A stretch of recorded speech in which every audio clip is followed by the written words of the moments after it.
Salut à tous les amis, j'espère que vous allez bien. Aujourd'hui on se retrouve pour une nouvelle vidéo, l'avant-match de Real Sociedad Barcelone. Avant de commencer l'avant-match, je vous invite à vous abonner si vous ne l'êtes pas, à partager ma chaîne et bien évidemment à laisser un petit pouce bleu, ça fait toujours plaisir. Et on se retrouve de suite pour l'avant-match.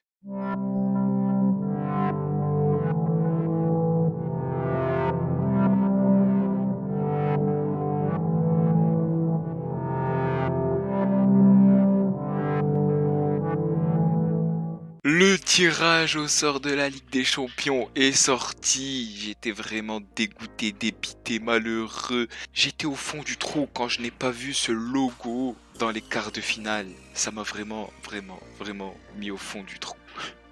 Plus sérieusement, j'étais vraiment dégoûté comme tous les fans du Barça bien évidemment, mais nous on a déjà la tête à la Liga et la Liga ça passe par les 3 points à Anoeta contre la Real Sociedad demain à 21h.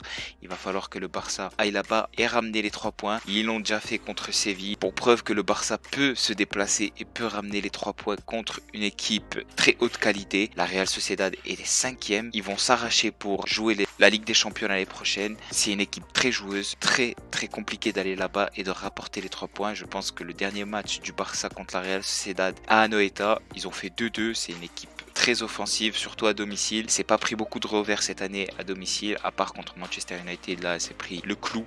4-0. Là, ils vont se donner à fond aussi. On a vu que le Barça a du mal sur ce terrain-là. C'est très rare qu'ils gagnent, qu'ils rapportent les 3 points.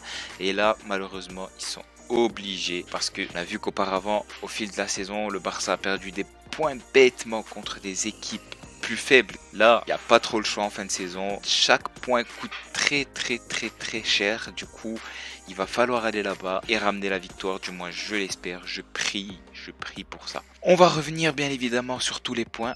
Et on va revenir aussi sur un petit point auquel j'ai pensé, à Lionel Messi. Lionel Messi qui a 4 cartons jaunes en Liga et il lui faut encore un carton jaune pour être suspendu un match.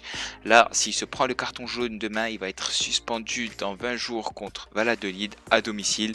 D'un point de vue, c'est bien, mais d'un autre, c'est pas bien et je vais vous dire pourquoi. Tout simplement parce que le Barça joue ce match demain et ensuite, il y a la trêve internationale.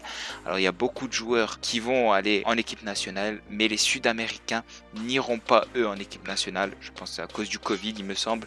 Du coup, ça va leur faire une quinzaine de jours de vacances sans compétition, sans rythme. Et s'il est suspendu contre Valladolid, il y aura 20 jours, 21, 22, je sais plus, sans rythme, sans compétition. Et il ira au Bernabeu la semaine d'après pour disputer le Classico. Classico très important pour la fin de saison. Tout va se jouer sur ce match, déjà sur le match de demain, parce que si on gagne pas le match de demain, ça va être très compliqué. Mais ça va être faisable, mais surtout Real Madrid, il va falloir aller gagner au Santiago Bernabéu. Et ça, on y reviendra un peu après, quand ça sera le moment. Du coup, c'est pour ça que Lionel Messi ne doit pas se prendre, pour moi, à mes yeux, de carton jaune. Il doit garder le rythme, il doit jouer contre Valladolid, parce qu'aussi on a vu que le Barça, même contre des équipes plus faibles sur le papier, ont du mal, des fois coincent, des fois se font surprendre. Et du coup, pour moi, Messi est incontournable cette saison. On a très bien pu le voir. La Real Sociedad à domicile est très joueuse. Elle a tenu beaucoup de grosses équipes et surtout c'est une équipe très offensive avec beaucoup de joueurs de qualité devant. Je pense à Isaac, à David Silva qui est venu, même s'il est un peu âgé, il distribue des caviars, mais une équipe offensive laisse des espaces derrière et c'est à nous d'en profiter, c'est à nous de prendre en compte que ces espaces soient bénédiction de Dieu. Il va falloir les exploiter et surtout être efficace devant. Je pense pas qu'il y aura beaucoup d'occasions, mais les occasions qu'on aura, il va falloir les mettre et je pense à toi mon petit Dembélé, il va falloir que tu finisses tes actions, on compte sur toi, nous on te fait confiance, supporter du Barça, on regarde tous les matchs, tu fais tout merveilleusement bien, tu dribbles bien, tu provoques bien, tu prends des risques, tu es imprévisible, tu es le joueur pour moi le plus imprévisible du Barça, plus imprévisible que Lionel Messi des fois, parce que tu as les deux pieds, tu as pied droit, pied gauche, on sait pas où est-ce que tu vas crocheter, on sait pas où est-ce que tu vas aller, et ça c'est bon, mais c'est mauvais pour l'adversaire, mais on s'en fout de l'adversaire, nous on veut que ce soit bon pour le Barça, du coup tu fais ton taf merveilleusement bien, mais le seul problème que tu as, c'est le dernier geste, ça je l'ai dit dans mes dernières vidéos, il va falloir que tu t'améliores dans ce domaine-là, que tu t'améliores en finition, que tu t'améliores à la dernière passe et dans le dernier centre, c'est impérative.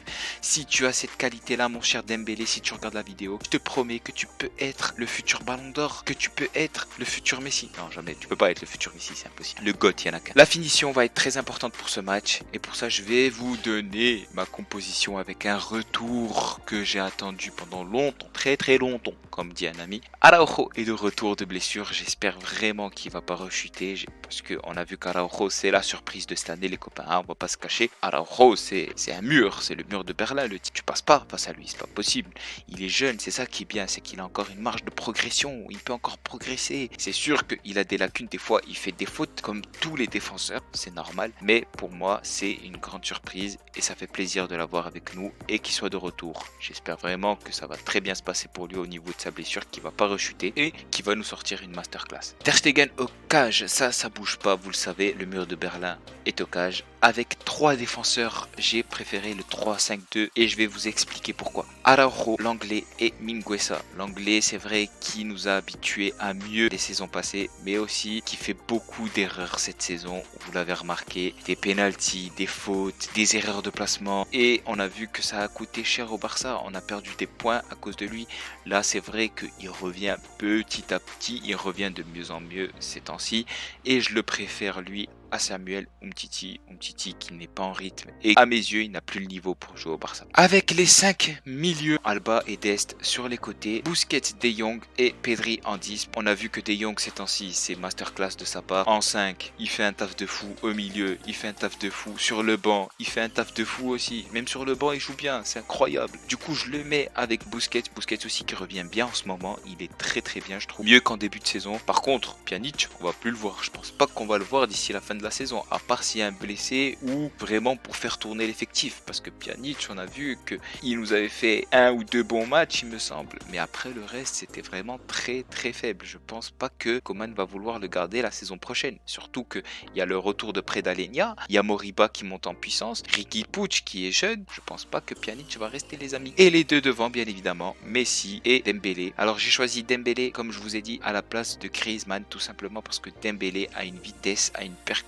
et surtout très très imprévisible. Comme je vous ai dit, la Real Sociedad joue très haut et très offensive, surtout à domicile, et quand tu es très haut et très offensif, tu laisses de l'espace derrière, et là c'est pour ça que Dembélé est en pointe de l'attaque, tout simplement parce que peut prendre cet espace et il peut manger tous les défenseurs. Griezmann n'a pas cette vitesse, j'espère le voir rentrer en 10, pourquoi pas à la place de Pedri, mais je le vois pas titulaire directement, tout simplement. 3-5-2 aussi est privilégié tout simplement parce que ça donne une solidité défensive qu'on n'avait pas en 4-3-3 et surtout ça donne un peu de marge à Busquets. Busquets ne fait pas les mêmes efforts en 3-5-2 qu'en 4-3-3. Avec les 3 défenseurs centraux, il fait moins d'efforts et ça lui va bien. J'ai envie de dire, il peut jouer un peu plus haut sur le terrain et surtout il peut s'économiser et faire ce qu'il fait de mieux. On aime quand Busquets est en forme et quand Busquets a une vista incroyable, toutes les années où il a été incroyable. L'avantage de cette composition aussi, c'est que les deux latéraux peuvent apporter leur aide offensive à l'attaque et surtout être plus dangereux sur les côtés. Voilà pour ma composition idéale. Dites-moi en commentaire ce que vous en pensez. J'espère qu'elle vous plaît. Le Barça doit arriver contre le Real Madrid dans moins d'un mois, dans quelques semaines, avec la pression sur le Real Madrid. Il ne faut pas que le Barça ait la pression. Et pour ça, le Barça doit aller ramener les 3 points demain à Anoeta. Ça va être très compliqué, comme je vous l'ai dit en début de vidéo. C'est un terrain très compliqué, surtout pour le Barça. Et à un moment donné, on parlait de malédiction. Mais il va falloir ramener les 3 points pour aller en vacances tranquillement et pour se décontracter, nous les supporters. Et surtout, ne rien regretter les copains, parce que le Barça, quelques semaines de ça, ils étaient 12e, ils ont fait tellement d'efforts pour revenir à cette place-là, ils ont fait tellement d'efforts pour venir accrocher l'Atlético Madrid qui était premier avec je ne sais combien de points d'avance, pour perdre maintenant. Non.